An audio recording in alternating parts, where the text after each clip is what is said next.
Paris and Washington have a special relationship.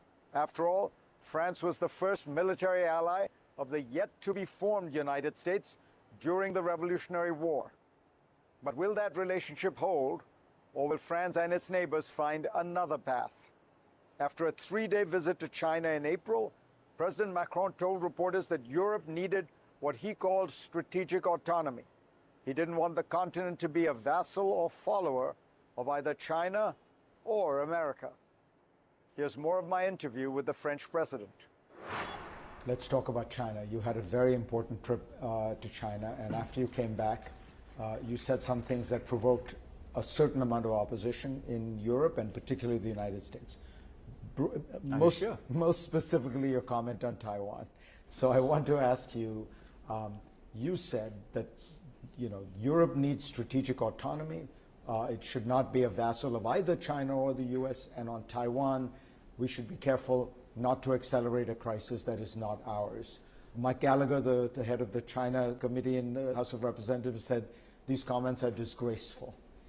Is there anything you want to clarify or change about what you said? Look, I was very clear, and I want to be clear. First, on Taiwan, we are in favor of the status quo, which means we are dead against any aggression, and we do respect the existing model. And this is what I reiterated with President Xi Jinping, and I understand this is exactly the position of President Biden.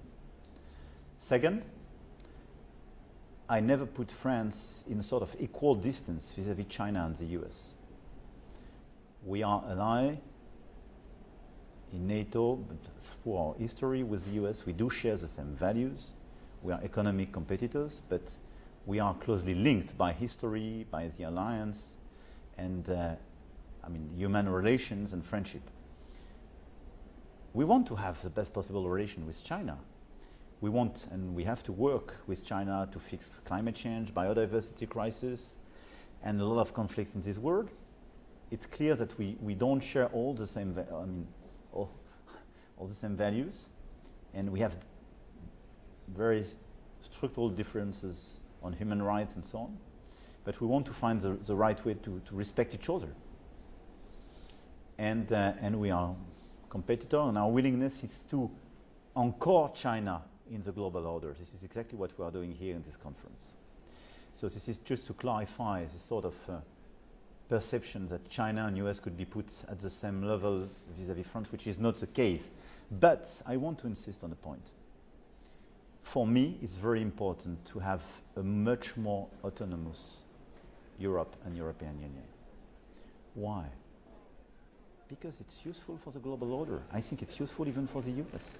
It's useful to have a more powerful Europe being in capacity to fix conflicts at its border. I think we are very lucky to have a US administration ready to engage in Ukraine today.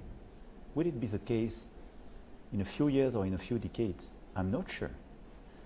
The Europeans have to build themselves their capacity to preserve peace on their territory and in their neighborhood. Second, I want us, for our citizens, to be in a situation to be independent in terms of technology, defense, energy. I would say the key structures of normal life. Why? Because nobody knows what could happen in the rest of the world. And if you are dependent on one country, you can be put in a very tricky situation the day you have a leadership in this country which decide to completely flip-flop. And it did happen, guess what? And I experienced that. Yeah. So I don't want to be put in such a situation again. So I think it's fair as a European to be very pushy for more autonomy. It's useful for the US from a defense point of view because this is burden sharing, and it's useful for the global order because it's having for the US an ally, being in a situation to discuss with some other people and big powers with which it's more difficult for the US. So I think it's not a lack of respect or disgraceful vis-à-vis the United States, what I said. And by the way, I discussed with President Biden before and after my trip, and we were very clear, and I can say that you have a president who is extremely clear regarding China and very sensible regarding this big interest, and he is not pushing for an increasing of the conflictuality. And this is my last point on China and your question.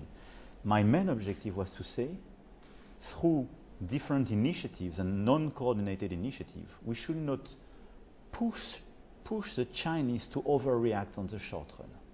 After you made those remarks about Taiwan, almost it seemed by coincidence, a poll came out in which they asked Europeans whether they would be willing to fight in Taiwan, over Taiwan. And overwhelmingly, people in Europe said no. Do you think that vindicates the point you were making about Taiwan? No, I mean, I'm always very cautious with polls because sometimes they are good, sometimes they are bad.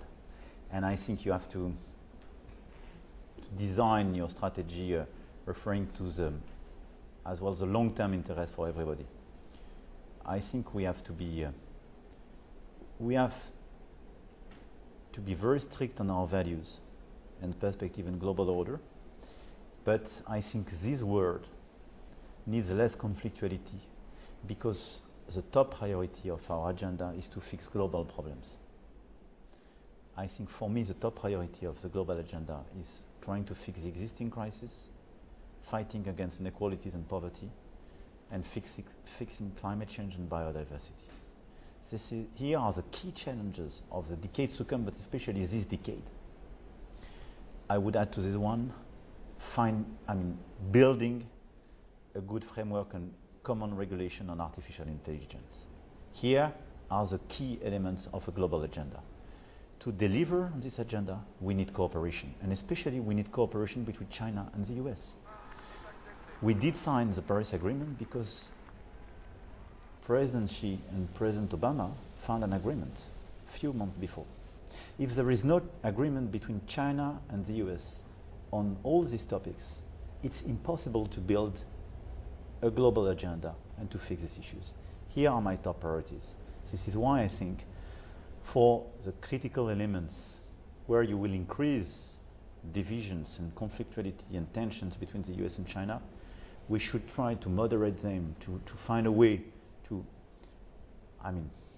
discuss quietly and build the relevant fora to decrease tensions, because our priority should be to fix these ones. Mr. President, always a pleasure to have you on. This is mine. Thank you, friend.